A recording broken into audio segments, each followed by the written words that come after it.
Hi, welcome to Indian moms nest. मैं हूं सारिका और इस वीडियो में आज हम बात करेंगे home remedies for cough and cold in babies. बच्चों में आप देखोगे कि सर्दी जुकाम इतना कॉमन है कि जरा सा सीजन चेंज होता है, जरा सा भी ठंडा अगर होगा तो बच्चों को है सर्दी जुकाम बहुत जल्दी से पकड़ लेता है। और हम एज अ पेरेंट जैसे ही हम देखते हैं कि बच्चों को अगर माइल्ड सा भी जुकाम हुआ है, थोड़ी सी भी खांसी हुई है, हम फटाफट अपनी जो होम रेमेडीज है वो शुरू कर देते हैं, जिसके बारे में आज हम इस वीडियो में बात करेंगे। और उसके साथ ही बात करेंगे कुछ प्रिवेंशन सेफ्टी टिप्स और दूसरा आपको डॉक्टर के पास कब जाना चाहिए, क्योंकि जो होम रेमेडीज है वो भी बच्चों की एज के अकॉर्डिंग ही दी जाती हैं। क्योंकि हो सकता है कि जो मतलब आप 3-4 महीने के बच्चों को होम रेमेडीज दे रहे हो वो 2 साल तक के बच्चों के लिए काम ना करें। तो इसलिए एज के साथ साथ होम रेमेडीज जो है वो चेंज होती हैं, क्योंकि बच्चों का जो इम्यून सिस्टम है वो धीरे धीरे डेवलप होता है। जैसे 1 से 2 महीने के बच्चों का digestive system, immune system, respiratory system बहुत ही वीक होता है। तो इसलिए जो होम रेमेडीज जो आती हैं बच्चों की एज के अकॉर्डिंग वो भी अलग अलग आती हैं। और जिन होम रेमेडीज की हम इस वीडियो में आज बात करेंगे वो मैंने खुद पर्सनली अपने बेटे युवान के लिए यूज की हैं और बहुत ही इफेक्टिव है। मुझे याद है कि जब वो 10 मंथ्स का था तब उसको फर्स्ट टाइम कोल्ड हुआ था और उस टाइम पे मैंने सिर्फ ये होम रेमेडीज ट्राई की थी। उसको विद इन 1 वीक उसका जो कोल्ड है वो ठीक हो गया था। कोई मुझे ऐसे उसको मेडिसिन देने की जरूरत नहीं पड़ी थी। और मतलब मैंने ऐसा सुना है कि बच्चे जो है पहले साल में उनको ये कोल्ड जो है बहुत जल्दी जल्दी होने लगता है, लेकिन मैंने ऐसा एक्सपीरियंस नहीं किया। मुझे लगता है इसका रीजन शायद यही है कि वो हमेशा उसको मैंने ब्रेस्ट फीड पे ही रखा है, कभी उसको फॉर्मूला नहीं दिया है। हाँ, स्टार्टिंग में था, फर्स्ट वीक उसको फॉर्मूला दिया था, वो भी दिन में 1 से 2 बार। क्योंकि स्टार्टिंग में डिलीवरी के बाद जब आप घर आते हैं तो आपकी रिकवरी इतनी नहीं होती है कि आप बच्चे को बार बार उठ के फीड करा सको। तो उस टाइम पे दिन में 1 से 2 बार हमने उसको फॉर्मूला दिया होगा, वो भी सिर्फ फर्स्ट वीक में। उसके बाद से मैंने उसको फॉर्मूला कभी दिया ही नहीं है और हमेशा वो ब्रेस्ट फीड पे ही रहा है।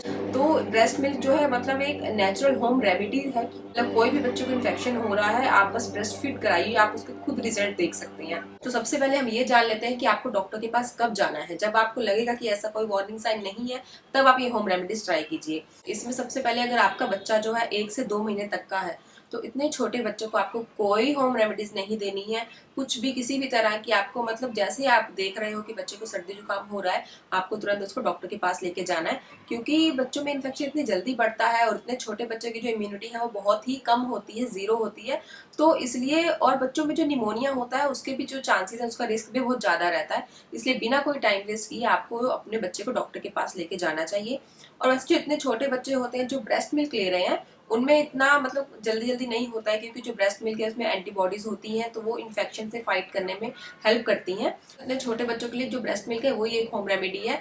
लेकिन अगर आपको लग रहा है फिर भी बहुत ज्यादा अगर हो रहा है तो इसके अलावा कोई होम रेमेडी आपको ट्राई नहीं करनी है और आपको डॉक्टर के पास जाना है। और सेकंड, अगर आप देख रहे हो कि आपने 3-4 दिन तक जो है या 5 दिन तक मतलब डेली आपको उसको होम रेमेडी आप दे रहे हो लेकिन कोई फर्क नहीं पड़ रहा है, बच्चे का जो सर्दी जुकाम है वो कम नहीं हो रहा है या उसको साथ में फीवर आने लग गया है, तो जो डिस्कम्फर्ट है वो कम नहीं हो रहा है, तब भी आपको डॉक्टर के पास जाना है। थर्ड, बच्चा जो है उसको सांस लेने में अगर कुछ प्रॉब्लम हो रही है, कुछ दिक्कत हो रही है, वो अगर आप बच्चे को देखोगे तो आप उसको देख करके समझ जाओगे कि बच्चे को सांस लेने में कुछ प्रॉब्लम हो रही है, तब भी आपको डॉक्टर के पास जाना है। और यहाँ पे मैं एक और बात ऐड करूंगी कि अगर आप देख रहे हो बच्चे को सर्दी जुकाम हुआ है तो उसमें ऐसा पैनिक होने वाली, डरने वाली कोई बात नहीं। क्योंकि जब हम देखते हैं ना कि 2-3 महीने का बच्चा है या 1 महीने का बच्चा है, इसको कुछ ऐसा इन्फेक्शन हो रहा है, तो एज अ पेरेंट्स हम थोड़ा टेंस्ड हो जाते हैं।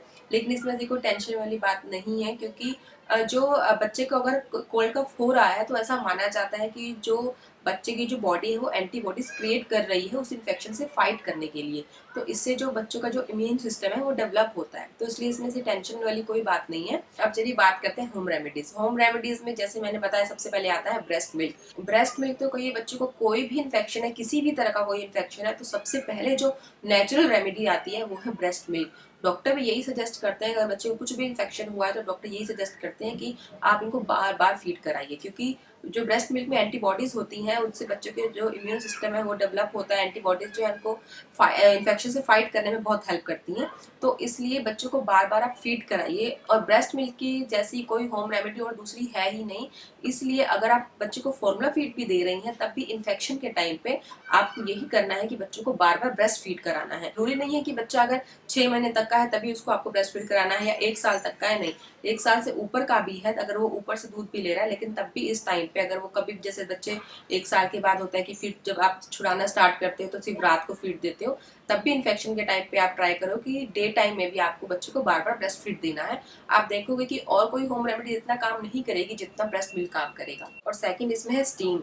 स्टीम देने से क्या होता है कि बच्चों का जो नाक है जो बंद हो जाता है, नाक कोल्ड के टाइम पे वो खुल जाता है, तो बच्चों को सांस लेने में या कुछ भी खाने पीने में इतनी प्रॉब्लम नहीं होती है। तो स्टीम के लिए आप ये कर सकते हो, या तो आप स्टीमर यूज कर सकते हो।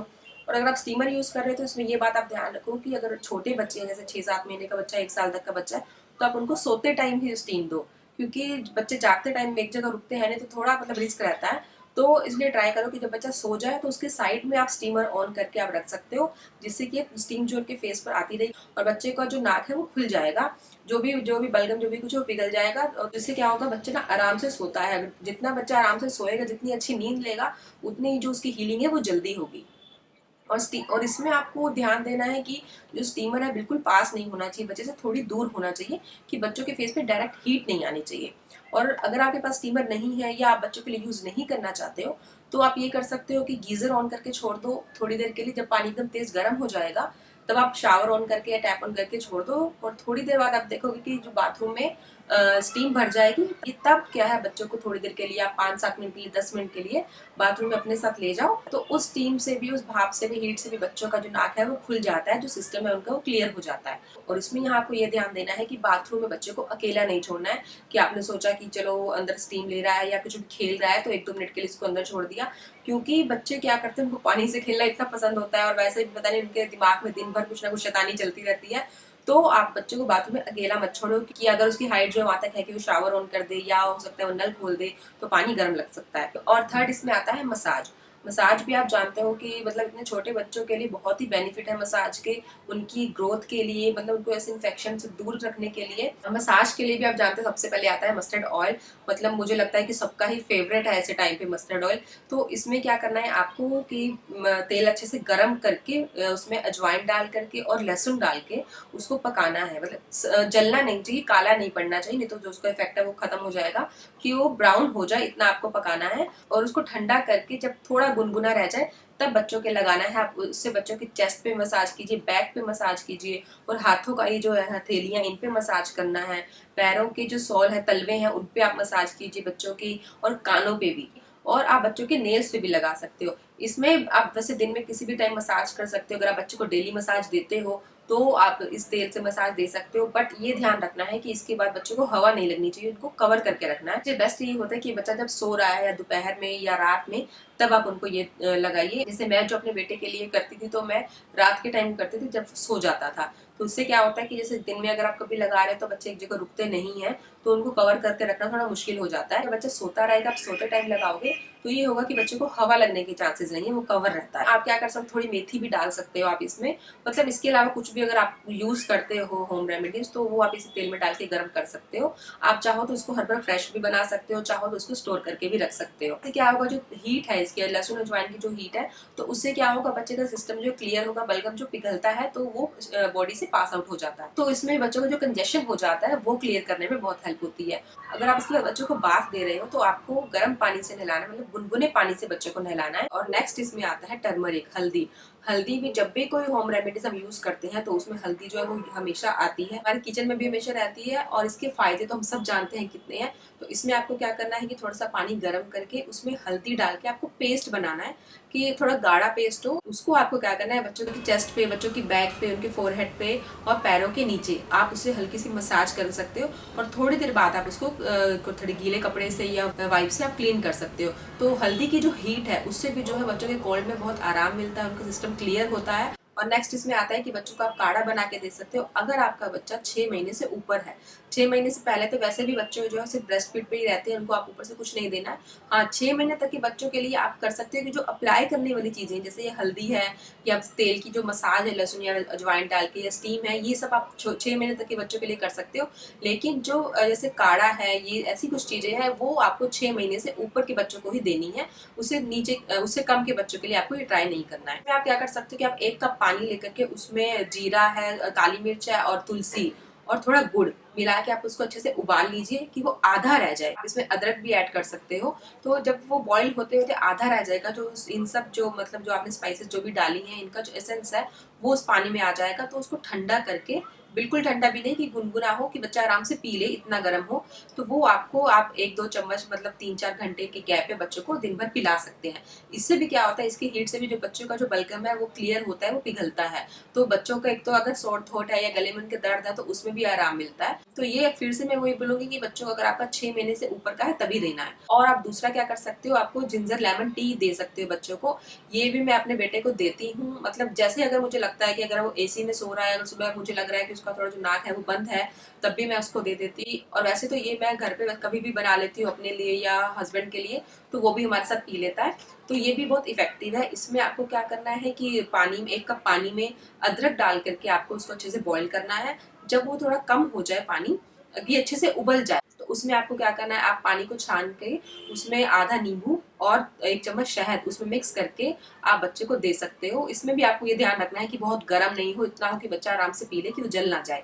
तो आप बच्चों को पिला सकते हो कि पीने में टेस्टी भी लगता है, रिफ्रेशिंग भी होता है और बच्चों को जो है बहुत जल्दी रिलीफ भी मिलता है। क्योंकि जो नींबू है वो तो विटामिन सी है, तो वो भी वैसे भी इन्फेक्शन क्लियर करने में बहुत हेल्प करता है। और इसमें भी अगर आप चाहो तो साथ में तुलसी के 3-4 पत्ते भी आप ऐड कर सकते हो। और ये ऐसा नहीं कि आपको जब बच्चे को कोल्ड कफ हो रहा है तभी आपको देना है। जैसे अगर आप देख रहे हो कि सीजन जैसे अब चेंज हो रहा है, थोड़ा ठंडा होने लगा है, तब आप बच्चों को कभी भी ये दे सकते हो दिन में 1 बार। तो इससे क्या होता है कि बच्चे जो है इन सब इन्फेक्शन से बचे रहते हैं। और यहाँ पे मैं एक पॉइंट ये ऐड करूंगी कि अगर आपका बच्चा 1 साल से कम का है, 1 साल से छोटा है, तो आपको उसको शहद नहीं देनी, किसी भी तरह से नहीं देनी है। क्योंकि इतने छोटे बच्चे जो हैं वो उसको डाइजेस्ट नहीं कर सकते हैं। इसलिए डॉक्टर भी यही सजेस्ट करते हैं कि आपको शहद या ऐसी कोई भी चीज़ जो है बच्चों को 1 साल के बाद ही इंट्रोड्यूस करनी है, उससे पहले नहीं करनी। क्योंकि बहुत लोग मैंने देखा है कि बच्चों को अगर खांसी हो रही है तो उनको थोड़ी सी शहद चटा देते हैं या उसमें शहद या अदरक मिक्स करके उनको पिला देते हैं। नहीं, आपको शहद जो है 1 साल से पहले इंट्रोड्यूस बच्चों को नहीं करनी है। नेक्स्ट है इसमें टर्मरिक मिल्क, हल्दी वाला दूध। तो हम सब जानते हैं, हमने बचपन में भी बहुत यूज किया है, हमारी मतलब मम्मी हमें देती थी। कुछ भी हो जाता था, हल्की सी कोई चोट भी लगी है या थोड़ा फीवर है या कुछ भी खांसी जुकाम हल्का सा भी है, तो मुझे याद है कि मम्मी मतलब मेरी मम्मी का तो फेवरेट रहा है हल्दी वाला दूध। और मुझे लगता है सब मम्मी का फेवरेट होता है ये। आपको क्या करना है कि अगर आपका बच्चा 1 साल से बड़ा है, ऊपर से दूध ले रहा है, काऊ मिल्क अगर ले रहा है, तो उसमें आप जरा सी हल्दी मिला करके बच्चों को दे सकते हो। और ये भी आपको ठंडा नहीं देना है, गुनगुना दूध बच्चों को देना है। और अगर आपका बच्चा फॉर्मूला मिल्क ले रहा है तो आप उसमें जरा सी हल्दी मिला करके बच्चों को दे सकते हो। ये भी बहुत इफेक्टिव है। बच्चों को आपको रात को सोते टाइम दे सकते हो। ये अगर बच्चों को आप देखोगे कि उनको अगर ड्राई कफ हो रहा है तो उसमें तो बहुत जल्दी रिलीफ मिल जाता है। अगर आप चाहो तो थोड़ा गुड़ मिला सकते हो या थोड़ी शहद मिला सकते हो। अगर आपका बच्चा 1 साल से ऊपर का है तभी शहद मिलाना है। और नेक्स्ट और सबसे इम्पोर्टेंट है कि बच्चों को हाइड्रेटेड रखना है। आप किसी भी तरह से उनको बस हाइड्रेटेड रखिए। आप सूप पिला सकते हैं या अगर ब्रेस्ट मिल्क बच्चा ले रहा है तो उसको फ्रिक्वेंटली आपको फीड कराना है, या फॉर्मूला मिल्क ले रहा है तब भी आपको उसको बार बार फीड कराना है कि बच्चा जो है किसी तरह हाइड्रेटेड रहे। क्योंकि जितना वो बच्चा हाइड्रेटेड रहेगा उतना ही जो उसका जो बलगम है वो जल्दी बाहर निकलेगा, जल्दी क्लियर होगा। और इस टाइम पे जैसे बच्चे का अगर गले में भी थोड़ा दर्द रहता है या उसका अगर नाक बंद है, सिस्टम उसका एकदम जमा हुआ है, क्लियर नहीं है, तो बच्चों को खाने में भी प्रॉब्लम होती है। तो आप इस टाइप की लिक्विडी चीजें आप ज्यादा दो बच्चों को। आप खिचड़ी पतली बना के दे सकते हो, सूप दे सकते हो या पतला दलिया बना के दे सकते हो। ऐसी चीजें जो बच्चा आसानी से खा ले, उसको निगलने में कोई दिक्कत ना हो। या वेजिटेबल सूप दे सकते हो, चिकन सूप दे सकते हो। अगर आपका बच्चा चिकन सूप इजिली पी लेता है, चिकन सूप तो बहुत ही अच्छा है इस टाइम पे और बहुत ही इफेक्टिव है। अगर बच्चा कुछ भी नहीं ले रहा है, कुछ खाने का उसका नहीं मन हो रहा है, तो आप ये ट्राई करो कि उसको थोड़ी थोड़ी देर में आप पानी पिलाते रहो। क्योंकि इस टाइम पे होता है कि या तो गले में दर्द रहता है तो कुछ खाने का मन नहीं करता है या मुंह का टेस्ट खराब हो जाता है। तो आप थोड़ी थोड़ी देर में पानी पिलाते रहिए बच्चे को। वो भी गुनगुना पानी आपको बच्चों को देना है। इस टाइम पे ठंडा पानी बिल्कुल आपको बच्चों को नहीं देना है। तो क्या है कि बच्चा बस किसी तरह हाइड्रेटेड रहे। नेक्स्ट इसमें है नेज़ोक्लियर ड्रॉप्स। ये ड्रॉप्स हैं जो मैं अपने बेटे के लिए मतलब यूज कर रही हूँ जब वो 2 महीने का था तब से ही। क्योंकि वो विंटर्स में हुआ था और सर्दी में वैसे भी क्या होता है, बच्चों की जो नाक है वो मतलब बहुत जल्दी बंद हो जाती है, ब्लॉक हो जाती है। तो हमें डॉक्टर ने यही सजेस्ट की थी और तब से ही मैं ये यूज कर रही हूँ। इसमें भी आपको क्या है कि आपको 2-2 ड्रॉप जो है बच्चों के नाक में डालनी है फीड कराने से पहले। अगर बच्चे को अगर आपका कोल्ड है तब आप ये यूज कर रहे हो तो होता है कि बच्चों का जो नाक बंद हो जाता है, तो आप फीड कराने से पहले उसको ये नाक में डाल सकते हो, और सोने से पहले तो आपको जरूर डालना है। इससे क्या होगा, बच्चे का जो नाक बंद होता है वो खुल जाता है, क्लियर हो जाता है, तो बच्चे को जो ब्रीदिंग में जो डिफिकल्टी होती है वो नहीं होती है, वो आराम से सो सकता है। और बच्चा जितना अच्छे से सोएगा उतनी जल्दी उसकी रिकवरी होगी। तो ये वैसे तो बहुत लोग कहते हैं कि घर में भी बना सकते हैं कि पानी और उसका नमक का घोल होता है, बट मैं यही सजेस्ट करती हूँ कि अगर आप मार्केट से परचेज कर लें, ये बहुत ही मतलब ओवर द काउंटर है, बहुत इजीली आपको मिल जाएगी केमिस्ट की शॉप पे।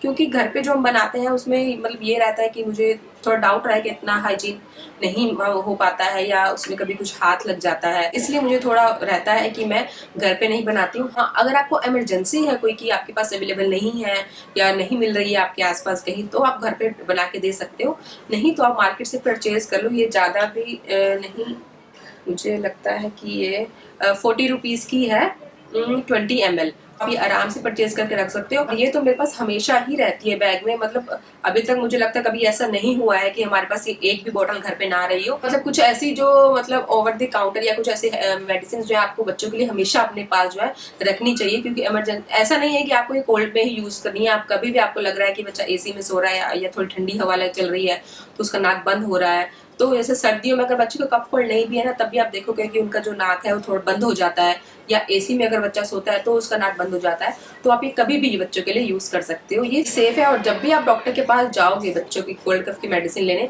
तो डॉक्टर आपको हमेशा ये रिकमेंड करेंगे। तो इसलिए ऐसी कोई डरने वाली बात नहीं है कि आप बच्चों को अपनी तरफ से कोई मेडिसिन नहीं दे सकते हो। इस टाइम पे बच्चों का जब सुला रहे हो तो ट्राई करो कि जो उनका जो सर है वो थोड़ा सा ऊंचा रहे, मतलब पतला पिलो आप बच्चों के हेड के नीचे लगा सकते हो, यूज कर सकते हो। इससे क्या होता है कि बच्चा का जो नाक है वो खुला रहता है, क्योंकि बच्चा जब सीधा लेटता है ना तो उसके जो नाक बंद होने के चांसेस है वो ज्यादा रहते हैं और जल्दी जल्दी बंद भी हो जाता है। दूसरा आप कर सकते हो कि बच्चों को ना साइड करवट लेके लेटा सकते हो। इससे भी क्या होता है कि जब बहुत ज्यादा जब कोल्ड होने लगता है तो अगर हम साइड करवट लेके लेटते हैं ना, तो हमारा एक साइड का जो नोज है वो खुला रहता है, तो हमें इतनी ब्रीथिंग डिफिकल्टी नहीं होती। तो ये कुछ होम रेमेडीज है जो आप बच्चों के लिए ट्राई कर सकते हो, लेकिन ये सब होम रेमेडीज आपको सिर्फ फर्स्ट 4 डेज ही ट्राई करनी है, ये 4 से 5 दिन। उसके बाद अगर आपको लग रहा है कि उसको आराम नहीं आ रहा है, तब आपको डॉक्टर के पास जाना ही जाना है। इससे ज्यादा आप ये होम रेमेडीज ट्राई नहीं कर सकते हो, क्योंकि बच्चों में इन्फेक्शन बिगड़ने के चांसेस बहुत ज्यादा रहते हैं, निमोनिया के चांसेस बहुत ज्यादा रहते हैं। तो इसलिए आपको डॉक्टर के पास तुरंत जाना है अगर आपको लग रहा है कि उसको बिल्कुल आराम नहीं आ रहा है। अब बात करते हैं प्रिवेंशन की, कि आपको बच्चों को इन्फेक्शन से कैसे बचा के रखना है। इसमें मतलब सबसे पहले तो यही है कि बच्चों को आपको हाइजीन मेंटेन करके रखना है। आप उनके जो कपड़े हैं उनके कपड़ों का अगर आप सुखा रहे हैं तो अच्छे से धूप लगानी है। कि बच्चे अगर कहीं बाहर जा रहे हैं तो खेल करके वापस आ रहे हैं तो उनके हैंड्स जो आपको बार बार क्लीन करने हैं, अपने हैंड आपको बार बार क्लीन करना है कि बच्चों के लिए आप कुछ भी कर रहे हो, उनका खाना बना रहे हो, उनको खाना खिला रहे हो, और आपके घर में किसी फैमिली मेंबर को, किसी रिलेटिव को, या अगर कोई बाहर से मिलने भी आ रहा है उनको भी अगर थोड़ा बहुत इन्फेक्शन है या बहुत माइल्ड सा कोल्ड भी है तो अपने बच्चों को उससे दूर रखना है। मतलब इसमें ऐसा कोई हेजिटेशन वाली बात नहीं है कि बच्चे जो है बहुत जल्दी इन्फेक्शन पकड़ लेते हैं। अगर आपको खुद को भी कोल्ड है या आपके घर पे और किसी को भी है, तब आप ट्राई कीजिए कि बच्चा जो है उनसे दूर रहे। मतलब अगर खुद को कोल्ड है तो बच्चों को थोड़ा दूर रखना मुश्किल हो जाता है, बट ट्राई कीजिए कि बच्चों जो है इन्फेक्शन ना पकड़ ले। अब जैसे सीजन चेंज होने लगा है, हमको सुबह थोड़ा ठंडा रहता है, तो बच्चों को फुल कवर करके रखिए। जब आप बच्चों को नहला करके लाते हैं तो आपको बच्चों को सीधा पंखे में या एसी में नहीं ले आना है, क्योंकि उस टाइम पे बॉडी अगर थोड़ी गीली रहती है और ऊपर हवा लगती है तो बच्चों को उससे बहुत जल्दी जो है कंजेशन हो जाता है। और बच्चों को ठंडी चीजें इस टाइम पे मत दीजिए, क्योंकि सीजन चेंज हो रहा है तो थोड़ा सा भी जो सर्द गर्म होता है तो उससे बहुत जल्दी बच्चों को कंजेशन हो जाता है। और हम लोग कभी क्या करते हैं ना, जैसे नहलाने ले जा रहे हैं बच्चों को तो फैन ऑन है या एसी ऑन है, जब बच्चों को बाहर लेके आते हैं तब हम आंखें बंद करते हैं। लेकिन क्या होता है कि इतने में बच्चों को हवा लग जाती है, तो आपको ये करना है कि जब भी आप नहलाने ले जा रहे हैं बच्चों को, तब आपको करना है कि आप फैन या एसी ऑफ करके जाइए नहलाने ले जाने से पहले। और अगर आप बच्चों को मसाज दे रहे हो तब भी आपको एसी में या डायरेक्ट पंखे कूलर में उनको मसाज नहीं देनी है। और बच्चों को जितने भी कलरफुल फ्रूट्स हैं, हरी सब्जियां हैं, मतलब ये सब चीजें ज्यादा खिलाइए, ड्राई फ्रूट है वो ज्यादा खिलाइए। बच्चों की जो इम्यूनिटी है वो बनी रहे, स्ट्रॉन्ग रहे, तो उससे भी बच्चे जो इन्फेक्शन से बचे रहते हैं। सो होप ये वीडियो आप सबके लिए हेल्पफुल रहा होगा, और ऐसे ही हेल्पफुल वीडियो के साथ मैं आप सबसे फिर से मिलूंगी। इस वीडियो को लाइक कीजिए, शेयर कीजिए और मेरे चैनल को सब्सक्राइब कीजिए। और अगर आपके पास कोई सजेशन हो तो हमें कमेंट करके जरूर बताइए। Thank you for watching Indian moms nest.